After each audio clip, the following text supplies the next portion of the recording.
Nah, terhadap dugaan itu sudah dilakukan klarifikasi dan sekarang juga masih sedang berlangsung, tetapi bisa kami sampaikan bahwa, itu tidak benar, ya. Sekali lagi kami sampaikan bahwa jaksa yang diduga melakukan pemerasan terhadap, seorang ibu yang katakanlah seorang artis, ya, dalam penanganan perkara di, satu kejaksaan negeri, sesungguhnya itu tidak benar, ya. Karena memang, secara substantif bahwa, terhadap perkara itu kan akan dilakukan, eee penanganan perkara yang berdasarkan terkait dengan, peradilan anak sebenarnya, ya kan? Nah, walaupun, pasal-pasalnya adalah pasal-pasal terkait dengan ITE, ya. Nah, tetapi, yang mau disampaikan sebenarnya bahwa ada bentuk perdamaian yang akan dilakukan oleh, apa namanya, korban dengan pelaku, ya.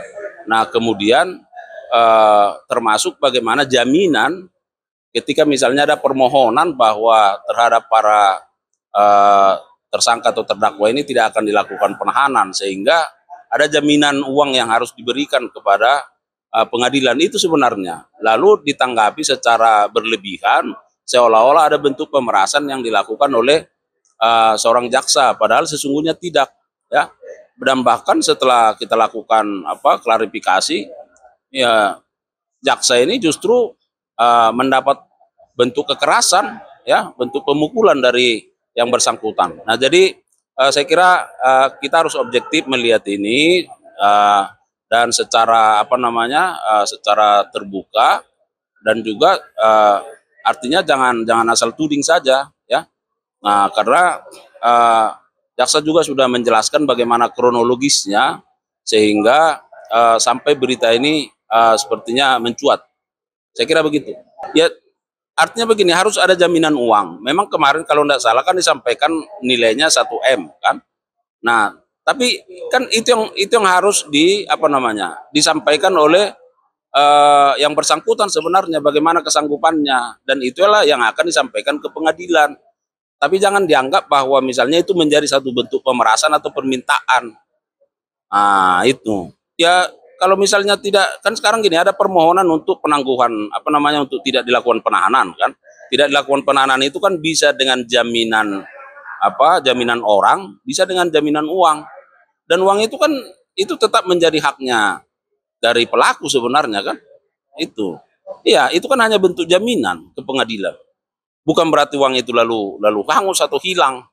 Nah, di situ persepsinya yang berbeda antara pemohon yang bersangkutan ini dengan jaksa.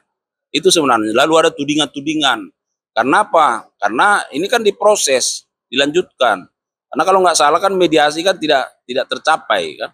Oh bukan. Jadi memang kalau ada permohonan misalnya untuk tidak dilakukan penahanan, bisa dengan jaminan uang, bisa dengan jaminan orang. Itu. Misalnya orang menjamin bahwa tidak melarikan diri, bisa dengan jaminan uang. Itu, dan uang itu kan bukan menjadi hilang menjadi, katakan haknya negara atau haknya penuntut umum atau haknya siapa, bukan, itu tetap menjadi haknya pemohon itu sebenarnya. Iya, yang bersangkutan kalau tidak salah itu sudah dilaporkan ke Polres, ya kan? Iya. Nah, jadi justru jaksa ini yang mendapat kekerasan. Jadi makanya maksud saya jangan dibangun opini publik seolah-olah, ya, jaksa ini tidak menjalankan tugas fungsinya sebagaimana mestinya, ya.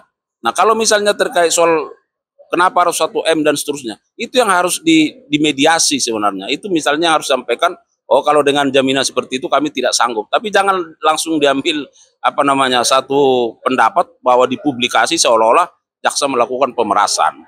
Nah, saya kira begitu. Makanya saya sampaikan bahwa masyarakat juga jangan terlalu cepat, ya, untuk mengambil satu kesimpulan yang belum tentu benar. Itu, ya.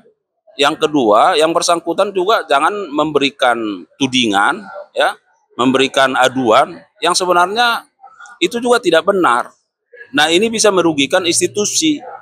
Nah, apalagi justru jaksa yang mendapat kekerasan dan sudah dilaporkan.